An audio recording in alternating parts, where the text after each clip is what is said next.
Assalamualaikum warahmatullahi wabarakatuh. Hello everyone, my name is Septinari Putri with episode number 14. My lecture name is Ma'am Dewi Novita. Now I would like to presentation of cross-cultural understanding in material intercultural communication. Intercultural communication. Communication can be defined as the exchange of meaning.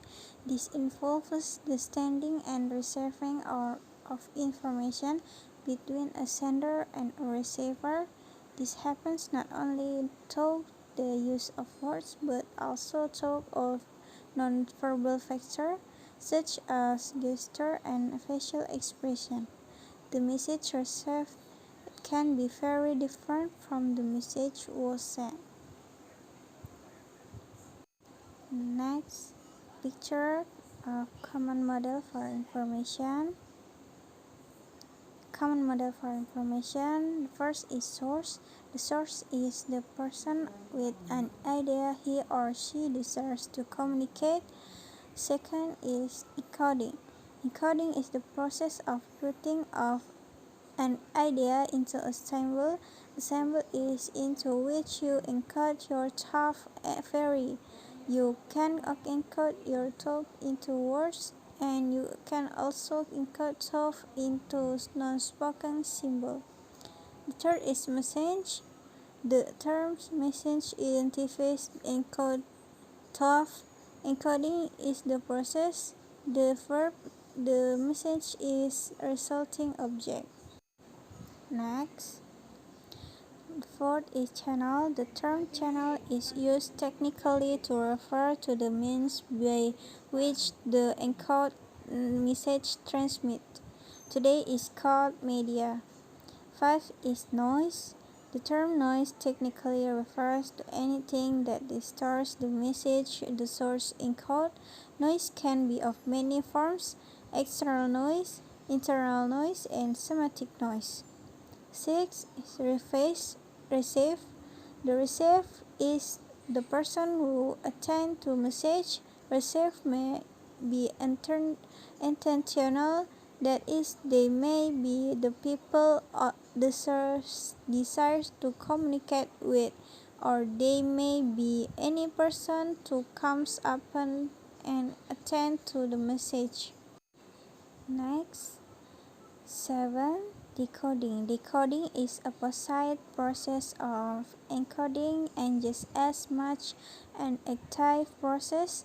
The receiver is actively involved in the communication process by assigning meaning to the symbol perceived.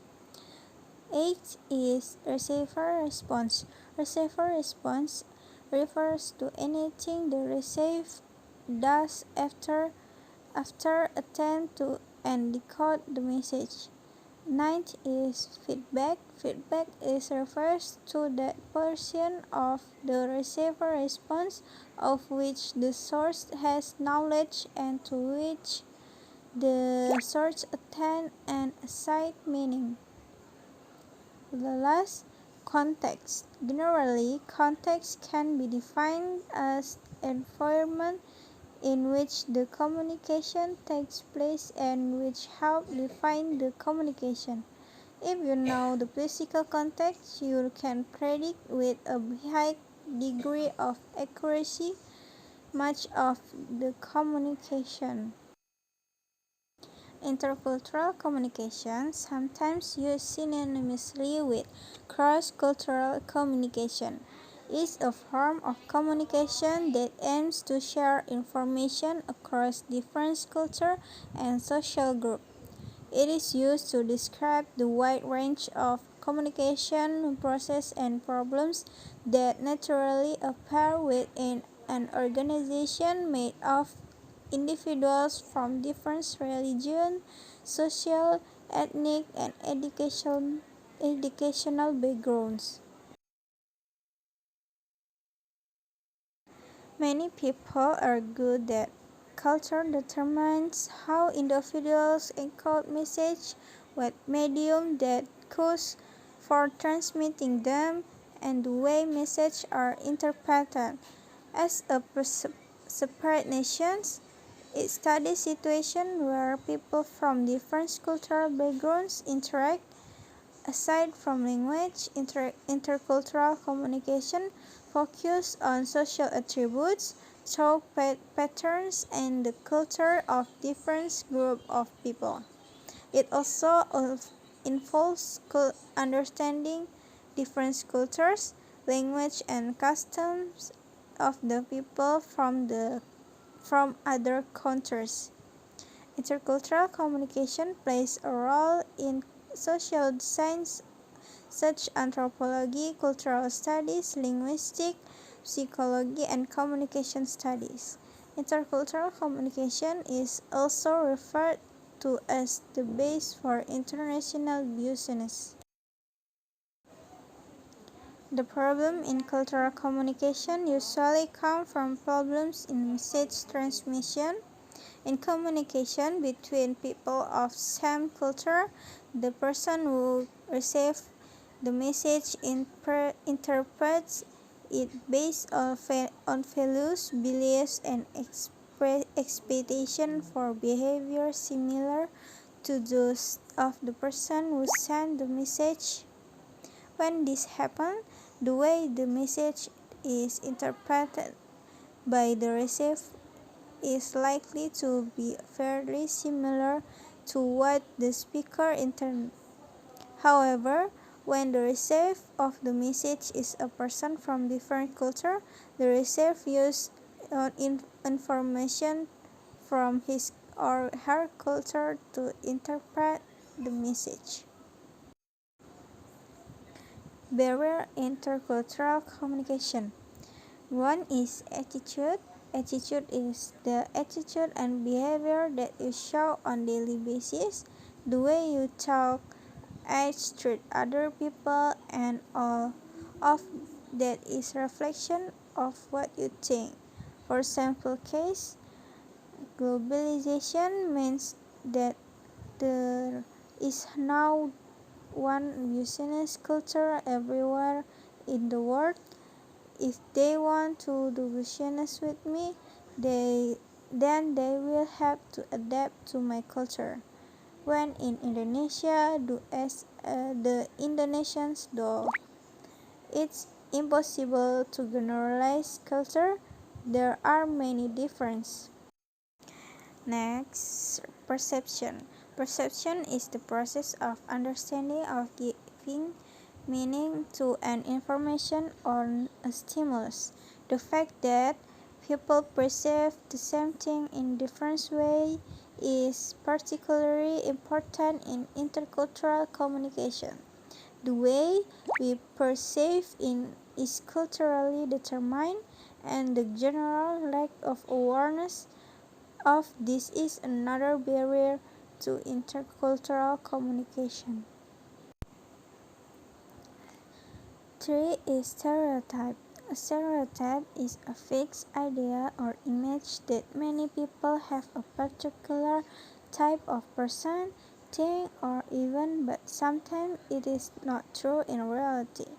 Generalization and categories are necessary, but when they are too rigid, they can be a barrier to the effective interpretation of an situation. In intercultural communication, it is vital to distinguish between what is part of a person's cultural background and what is part of their personality. Next, interpretation. Interpretation is giving an impression, opinion, or their theoretical view on something. Interpretation is also known as interpretation. Interpretation is one of structures of the explanatory text. The discourse suggests 3 ways of checking our interpretation of other people's behavior. The first is perception checking. The aim of perception checking is to ensure that our interpretation of the other person's behavior is what he or she meant it to be. Second is listening effective. It is important to distinguish between hearing and listening, which involves active listening involves showing the speaker that we are involved in the conversation, trying to understand them better by asking questions, for instance, or starting what they have said. The third is giving feedback. The ways feedback is given vary widely across culture, but it is often useful to follow the following guidelines. One is be specific to separate the feedback from the person. 3. Present the problem as a mutual one. 4 is make negative with positive feedback. 5 is provide feedback at an appropriate time. 6 is use I statement whenever possible. Next, culture shock.